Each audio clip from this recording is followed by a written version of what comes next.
मकर संक्रांति की कहानी। राजा सगर नाम के एक सूर्यवंशी सम्राट थे। उनकी दो नारियां थीं, बेदमी और शव्या। रानी शव्या से एक पुत्र उत्पन्न हुआ जिसका नाम असमंजस रखा गया। दूसरी रानी बेदमी ने भी पुत्र की कामना से भगवान शंकर की उपासना की। कुछ वर्ष बीत जाने पर उसके गर्भ से एक मांस पिंड की उत्पत्ति हुई।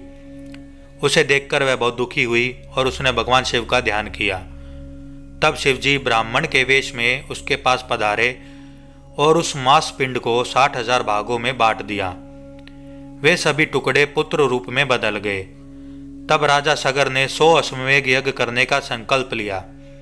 जब वे 99 यज्ञ कर चुके थे तथा 100वां यज्ञ करने के लिए उन्होंने अपना श्याम वर्ण घोड़ा छोड़ा तो इंद्र ने यह सोचा कि राजा सगर के 100 अश्वमेध यज्ञ पूरा हो जाने पर वह मेरा इंद्रासन न छीन ले। इसलिए उनके घोड़े को कुपिल मुनि के आश्रम में ले जाकर बांध दिया। तात्पर्य यह था कि राजा सगर का कुल बहुत बड़ा होने से वह किसी ऋषि शाप से ही नष्ट हो सकता था। कपिल मुनि सबसे श्रेष्ठ माने जाते थे और उनके तेज को सहने का सामर्थ्य किसी राजा में न था। राजा सगर के 60,000 तेजस्वी पुत्र घोड़े को खोजते कपिल मुनि के आश्रम तक पहुंच गए। अश्व को वहां देखकर उन्हें बड़ी प्रसन्नता हुई और वह मुनि को प्रणाम किए बिना उस अश्व को पकड़ने दौड़े। अपना ऐसा अनादर देखकर कपिल मुनि क्रोध में आ गए। उस क्रोध भरी दृष्टि से ही वह क्षण भर में वहीं पर भस्म हो गए। ये समाचार सुनकर राजा सगर की आंखें निरंतर जल बहाने लगी। वे दुखी होकर घोर जंगल में चले गए। तब उनके पुत्र असमंजस ने अपने भाइयों के उद्धार के लिए एक लंबे समय तक तपस्या की, लेकिन अंत में वह भी काल को प्राप्त हुए। उसके बाद असमंजस का पुत्र अंशुमान कपिल मुनि की बहुत सेवा करके उस अश्व को वापस लाया, जिससे राजा का यज्ञ पूर्ण हो गया। यज्ञ तो पूर्ण हो गया, लेकिन 60,000 कुमार भस्म हो गए थे। वे किसी प्रकार मुक्त न हो सके। अंशुमान ने उन राजपुत्रों की मुक्ति का उपाय भी कपिल मुनि से पूछा। तब उन्होंने कहा कि जब गंगा जी पृथ्वी पर आएंगी तभी उनका उद्धार होगा। अंशुमान ने गंगा जी को पृथ्वी पर लाने का प्रयास किया, किंतु असफल रहा। कालांतर में अंशुमान का पुत्र दिलीप राज्य का अधिकारी बना। उसने भी पिता की आज्ञा मानकर गंगा को लाने के लिए बहुत तप किया, परंतु वह भी सफल न हो सका।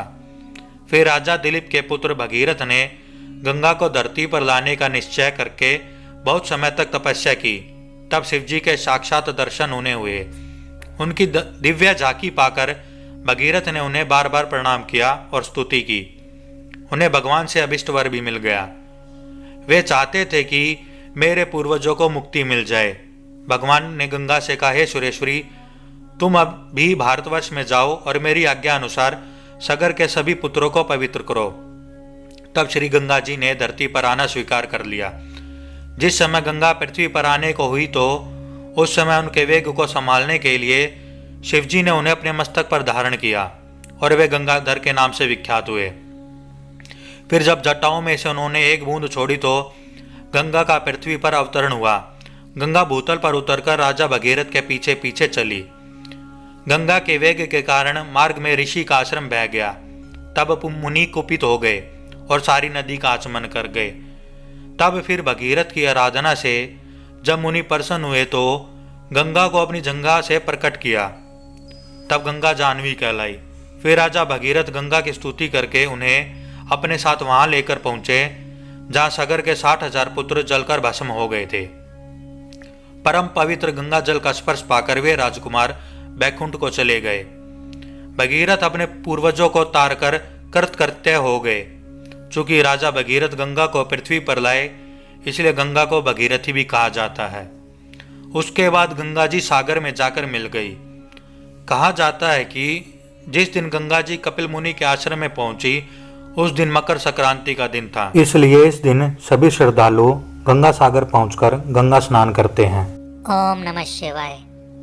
आप हमें कमेंट करके जरूर बताएं कि आपको कहानी कैसी लगी और वीडियो को लाइक करें और चैनल को सब्सक्राइब करना मत भूलिएगा। धन्यवाद।